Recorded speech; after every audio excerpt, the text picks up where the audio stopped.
I was just thinking, can we call the CrazyNet community CrazyNetiani? With 12,000 subscribers, that's a lot of people. Like a small Italian town.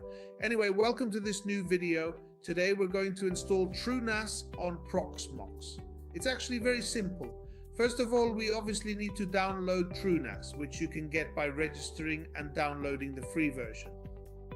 Let's go to our Proxmox machine. Let's create a VM. Obviously, I've already uploaded the ISO here.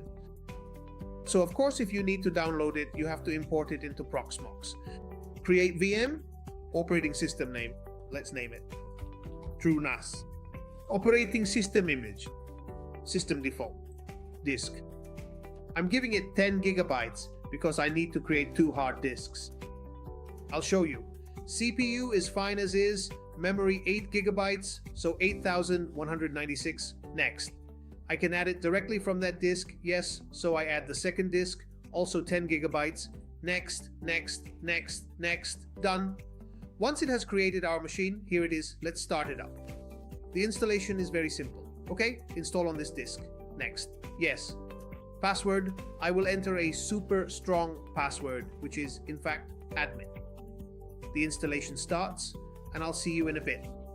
Once it's installed, it will give us our IP address, which in this case is https://192.168.0.252. And we're ready to connect, so obviously HTTPS is better than HTTP, so https:// and here it is. Okay, accept. At this point, let's enter our root user, the super powerful password admin, which is a very respectable password. No, don't save. Okay, this is the dashboard. Check for updates if there are any updates available, which there shouldn't be since I just downloaded it. However, here with refresh, you can see it tells you the various releases, and for us, no updates. Let's go back to the dashboard. Here we have the CPU status, memory, and TrueNAS help, and the interface. At this point, we need to do a couple of things. We need to create a pool, we need to create some folders, we need to create a user, and then we need to create the SMB share for Windows. So let's take a look. First of all, I'll go ahead and create the user right away so I don't have to think about it anymore. User, add at the top, here it is.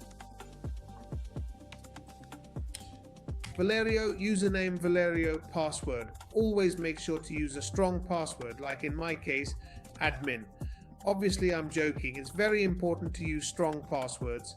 Submit, and I've created the user. Then I go to storage, go to pool, and create one by clicking add at the top right, create pool. You see this error now only because I'm using Smox disks. If you have physical disks, you won't get this error. So I tell it to show me disks with a non-unique serial number. So I take this disk, select it, and move it to the right. If I had physical disks, here where it says Stripe, by clicking on the drop-down menu, I would have other options like Stripe, Mirroring, and RAID. But in this case, I only have one option. Then we need to give it a name. We'll call it CrazyNAS. This is the name of our pool, which has nothing to do with the folders. Continue, and it creates the pool for us.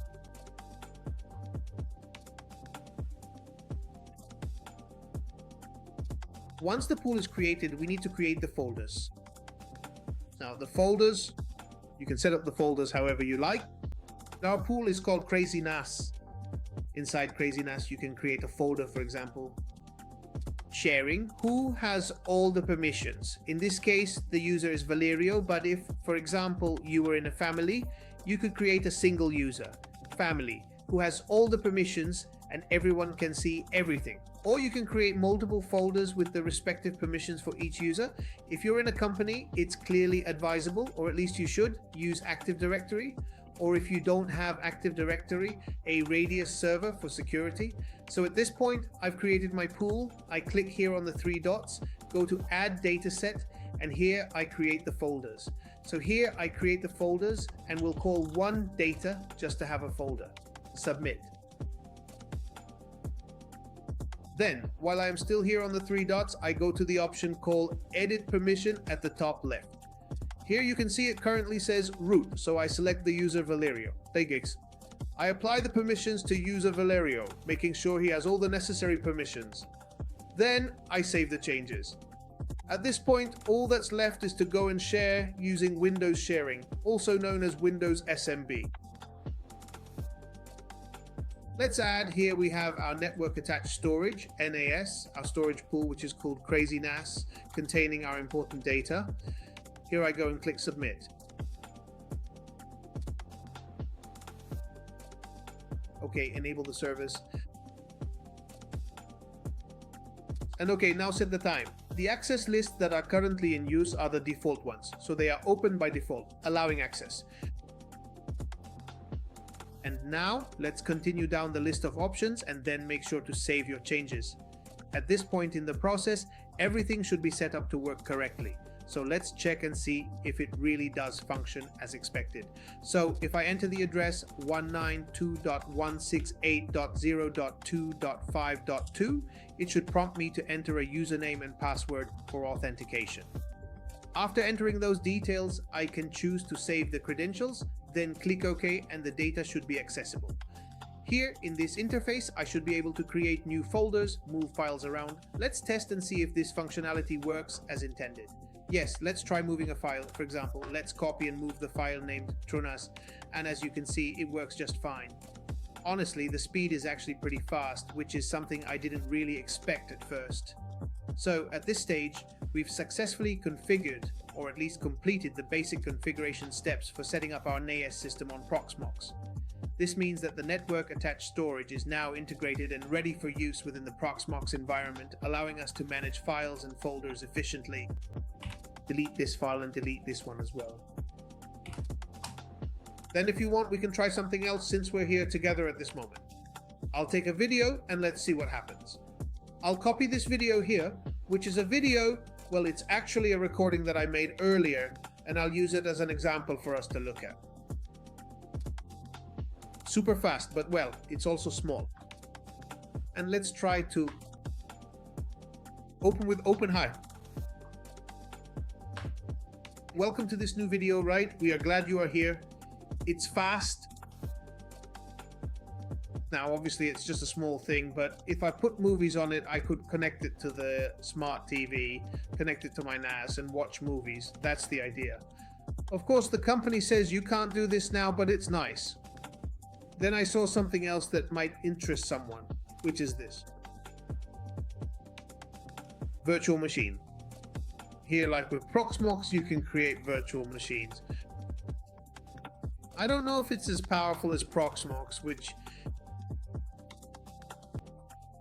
lets you fine-tune the hardware configuration, but it's still an extra point.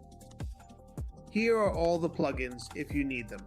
Choose your plugin for choose. Okay, let's look at the plugins since we're here. Nextcloud. Okay. I can also connect cloud services. This is the first time I'm seeing TrueNAS, so I'm curious and I'm going to check it out. Here you go. This is how you can easily configure TrueNAS. I hope you enjoyed the video and that it maybe helped you configure it, or at least gave you an idea. If you liked the video, leave a like. If you're not subscribed to the channel, obviously subscribe so the community can grow, and see you in the next video.